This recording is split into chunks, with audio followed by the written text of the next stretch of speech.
নমস্কার। আমাদের আজকের গল্প প্রবোধ কুমার সান্যালের ডাক্তারের সাহস।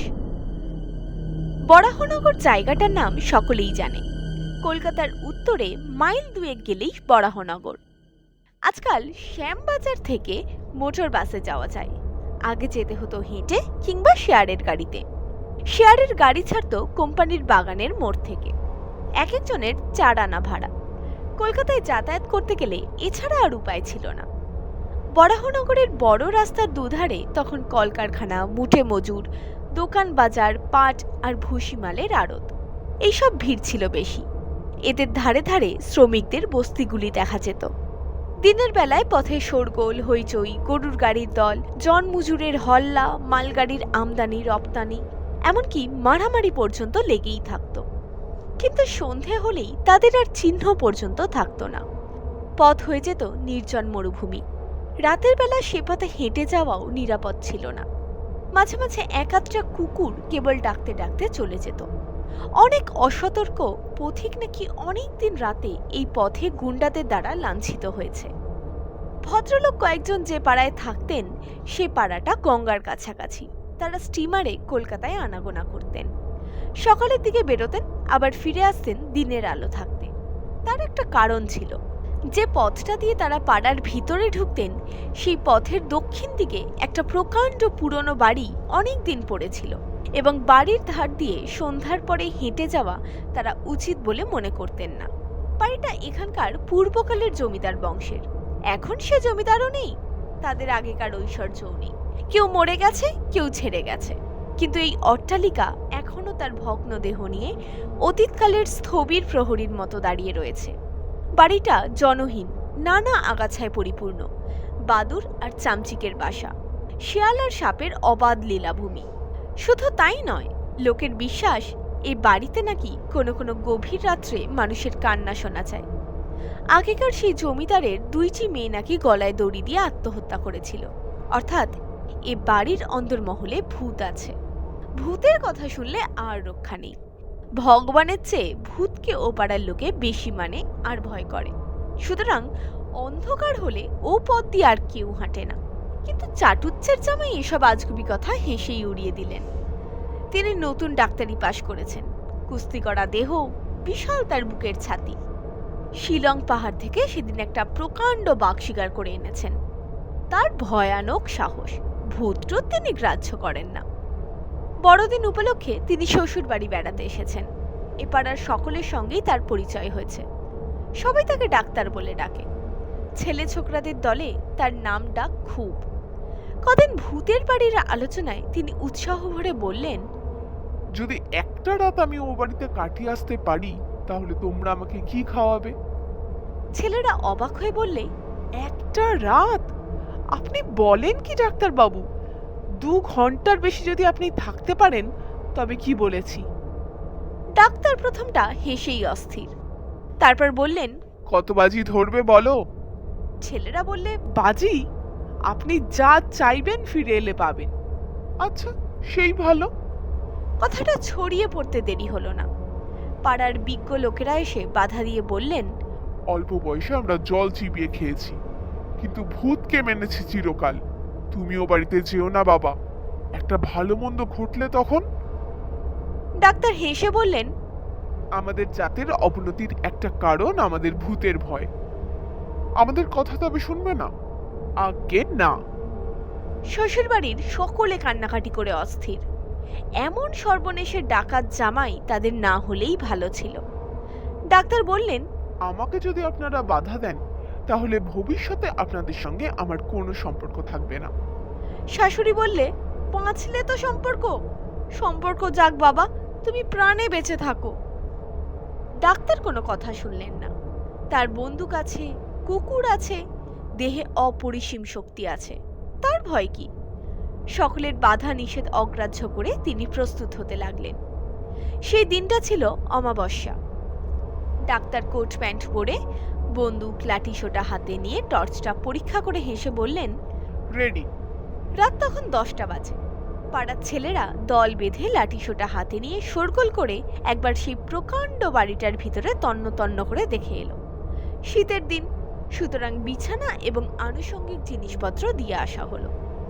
বড় একটা ঘড়ি রইল টেবিলের ওপর, একটা জলের কুজো আর কাচের গেলাস, একটা লাঠি এবং বলা বাহুল্য কার্বাইটের একটা উজ্জ্বল আলো। টমি চিরবিশ্বস্ত টমি সঙ্গে। কুকুরটা প্রকাণ্ড, বাঘ শিকার করতে সাহায্য করে। 10টার পরে একসঙ্গে সবাই বিদায় নিলে। তারা তখন এই বাড়ির ভয়ানক অন্ধকার গহ্বর থেকে পালাতে পারলে বাঁচে। কেউ আর কোনো দিকে তাকাতে সাহস করলে না, পাছে কিছু বিভীষিকা চোখে পড়ে যায়। ডাক্তার যে একা এই জনহীন অন্ধকার প্রাসাদের মধ্যে নির্বাসিত হয়ে রইলেন এবং তার ভাগ্যে যে একটা কিছু ঘটবেই, এই কথা ভাবতে ভাবতে সবাই যে যার বাড়িতে গিয়ে পৌঁছালো। ঘরের দরজা জানলা ডাক্তার একে একে সব বন্ধ করে দিলেন। কোথাও আর এতটুকু ফাঁক নেই। বাইরে বাতাস জোরে বইলেও আর কোথাও শব্দ হবে না। চারদিক নিস্তব্ধ, নিঃশব্দ। এই বিশাল অট্টালিকার বাইরে যে রাস্তাঘাট আছে, লোকালয় ও মানুষ আছে, কর্মকোলাহলময় জগৎ আছে, তা কিছুই বোঝবার উপায় নেই। এখানে শত শত মানুষের মৃত্যু ঘটলেও কেউ কোনোদিন জানতেও পারবে না। অমাবস্যার অন্ধকার যেন এই প্রেতপুরীকে উদরসাৎ করেছে। ঘড়িটায় টিকটিক শব্দ হচ্ছে। 11টা বাজল। নিজের নিঃশ্বাসটা যে ইতিমধ্যে কখন ভারী হয়ে উঠেছে ডাক্তার বুঝতেই পারেননি। 5 জনে আগে থাকতে ভয় দেখিয়ে দিয়েছে, তাই এই দুর্বলতা। মনে হলো ঘড়িটায় আরও একটু আস্তে শব্দ হলে ভালো হয়। ওটা ভয়ানক জীবন্ত, অবাধ্য। বিছানার ওপর বসে ডাক্তার একবার এদিক ওদিক তাকালেন। দেওয়ালগুলি জীর্ণ, তার গায়ে নানা রকম আঁকি বুকি কাটা, অনেকটা যেন মানুষের কঙ্কালের মতো। একটা শব্দ হলো। ডাক্তার চমকে ফিরে তাকালেন। না, কেউ নয়, বাতাসের শব্দ। না, বাতাসের নয়, বোধহয় কোনো পোকা মাকড়ের আওয়াজ। কিন্তু কোন দিকে? জানলায় না দরজায়? আবার শব্দ। কে ধাক্কা দিল দরজায়? টমি মুখ তুলে তাকালে। একবার সে একটু গো গো করে উঠল। সে যেন বাঘের সন্ধান পেয়েছে। না, কেউ নয়, বাতাস। পুরনো দরজা, বাতাসে একটু নড়ে বই কি। টমি তার প্রভুর কোলের কাছে আবার মুখ নিচু করে পড়ে রইল। ডাক্তার হাত বুলিয়ে দেখলেন তার বন্দুকটা ঠিক আছে কিনা।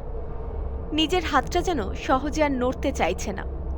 কেমন যেন মনে হতে লাগলো নিজের ওপর কর্তৃত্ব তিনি হারিয়ে ফেলেছেন। তবু অনেক চেষ্টায় তিনি গায়ে ঢাকা দিয়ে শুয়ে পড়লেন। চোখ বন্ধ করবার চেষ্টা করলেও কিন্তু পলক পড়ছে না। চোখের তারা যেন স্থির হয়ে গেছে, পাথরের মতো প্রাণহীন। ঘড়িটা টিকটিক করছে। ওটা যেন জীবন্ত মানুষের মাথা, যেন ওর চোখ, কান, নাক আছে। ডাক্তারের দিকে চেয়ে হাসছে, প্রেতের মতো হাসি। হঠাৎ তার দৃষ্টি পড়ল দেওয়ালের গায়ে। ও কি, দেওয়ালের সেই আঁকি বুকি, সে মানুষের কঙ্কালটা নড়ছে কেন? ডাক্তারের বুকের ভিতরকার রক্ত জমাট বেঁধে এলো। কঙ্কালের গায়ে মাংস লাগছে একটু একটু করে। হাত, পা, বুক, মাথা, মুখ। উজ্জ্বল আলোয় সেই কঙ্কাল বিরাট দানবের চেহারা নিয়ে দেওয়ালে উঠে দাঁড়ালো। এবার হাত বাড়িয়ে তার দিকে এগিয়ে আসছে। হাত বাড়িয়ে ডাক্তার বন্দুকটা ধরার চেষ্টা করলেন, কিন্তু হাত উঠল না। কই, বন্দুকটা তো তার কাছে নেই। কে নিল? ডাক্তারের গলাটা কে টিপে ধরেছে। স্বর নেই, চিৎকার নেই, নিঃশ্বাস নেই। তিনি নড়বার চেষ্টা করলেন, কিন্তু সম্ভব হলো না। খাটের সঙ্গে তাকে বেঁধে দিয়েছে। ডাক্তার জ্ঞান হারাননি, খুব সাহসী লোক তিনি। চেয়ে দেখলেন, আশ্চর্য, জলের কুজোটা ঘরের মেঝের ওপর পায়চারি করে বেড়াচ্ছে। কাচের গেলাস ডানা মেলে প্রজাপতির মতো উঠছে। হ্যাঁ, এইবার ডাক্তার একটু ভয় পেয়েছেন। ভয় তার রোমকূপগুলি আর্তনাদ করে উঠল। কিসের শব্দ? কই, টমি তো আর গো গো করে উঠল না। ডাক্তার প্রাণপণে টমির গায়ে একটা চিমটি কাটল, এত জোর যে টমির গায়ের মাংস তার আঙ্গুলে ছিঁড়ে উঠে এলো। কিন্তু কই, টমি তো জাগলো না। তবে তবে বেঁচে আছে তো? টমি বেঁচে নেই। তার সর্বশরীরে এক বিন্দু প্রাণ নেই। মরে সে কাঠের মতো হয়ে পড়ে রয়েছে। এপাশে বন্দুক নেই, ওপাশে টমি নেই। ঘড়িটায় আর টিকটিক শব্দ হচ্ছে না, সেটা থেমে গেছে। কে দিল থামিয়ে? টেবিলটা এইবার নড়ে উঠল, পায়া চারটে ছড়িয়ে নাচতে লাগলো। টমি, টমি! টমি বেঁচে নেই। বা হাতের কাছে তার মৃতদেহ অসাড়, অচেতন। জলের কুজোটা ঘুরছে, কাচের গেলাসটা উঠছে, টেবিলটা নাচছে, আর আর সেই দানবটা হাসছে তার দিকে চেয়ে। হঠাৎ সশব্দে দরজা জানলাগুলো খুলে গেল। ডাক্তার শিউরে উঠলেন। কারা ঢুকছে ঘরে? বড় বড় মাথা, ঝাঁকড়া চুল, পুঞ্জ পুঞ্জ অন্ধকারের মতো। মানুষ নয়, দানব নয়, এরা যেন আরো বিচিত্র। গভীর রাত্রির অন্ধকারে এরা এসেছে কঙ্কালটার সঙ্গে ষড়যন্ত্র করতে। আলো কই? আলো? কার্বাইডের আলোটা যেন পাগলের মতো ঘরের চারদিকে ছুটছে। কে তাকে তাড়া করেছে, কিন্তু পালাতে পারছে না, যন্ত্রণায় ছটফট করছে। যারা ঘরে ঢুকেছে তারা নিঃশ্বাস ফেলছে, দ্রুত নিঃশ্বাস, ঝড়ের মতো তার শব্দ। ডাক্তারের সর্বাঙ্গ হিম হয়ে এলো। তিনি কেঁদে উঠবার চেষ্টা করেও পারলেন না। গলা তার বন্ধ, হাত পা বন্দি, চোখ দুটো অচেতন। দেখতে দেখতে সেই দানবের হাতখানা তার মাথার দিকে এগিয়ে এলো। আস্তে আস্তে মাথাটা ছুঁয়ে সুরসুরি দিতে লাগলো। মাথার সব চুলগুলি দাঁড়িয়ে উঠেছে। খাটখানা কে নাড়াচ্ছে? ডাক্তার আবার চিৎকার করবার চেষ্টা করল, কিন্তু সেই হিংস্র প্রেতের দল তার বুকের ওপর চেপে বসেছে। তাকে নিয়ে শূন্যে উঠতে লাগলো। ডাক্তারের মাথাটা ঘুরছে। টমি, টমি! টমি মরে গেছে, কিন্তু হঠাৎ দেখা গেল টমির মুখটাও দানবের মতো বদলে গেছে। টমি নখর বিস্তার করে তার দিকে মুখ বেদন করে এগিয়ে আসছে। বিশ্বাসঘাতক! তোমার এই কাজ! টমি দানব হেসে উঠল, ধারালো দাঁত দিয়ে ডাক্তারের পাঁজর কামড়ে ধরল। খাটখানা শূন্যে উঠেছে, মহাশূন্যের ঘন অন্ধকার দেশে। আরো আরো উঁচুতে দানবের দেশে তাকে নিয়ে যাবে। ভূত প্রেতের রহস্য রাজ্যে ঊর্ধ্বদেশে খাটখানা উড়ে যাচ্ছে দূরে। ওই যা, তাদের হাত থেকে খাট খসে গেল। ডাক্তার বেগে নিচের দিকে পড়ে যাচ্ছেন। হয়তো কোনো মহাসমুদ্রের জলে তিনি আছাড় খেয়ে তলিয়ে যাবেন। গেল গেল। ডাক্তারবাবু, ও ডাক্তারবাবু! দরজায় ধাক্কা পড়তেই ডাক্তারের ঘুম ভাঙল। বুকটা ধড়ফড় করছে। চোখ চেয়ে দেখলেন সকালের আলো জানলা দরজার ফাঁক দিয়ে ঘরের ভিতরে এসে পড়েছে। সর্বশরীর তখন তার কাঁপছে। ডাক্তার চেয়ে দেখলেন সব ঠিক আছে। সেই আলো, ঘড়ি, টেবিল, কুজো ও গেলাস, তার বন্দুক আর টমি। গলার আওয়াজ দিয়ে তিনি বললেন, যাই হে, দাঁড়াও।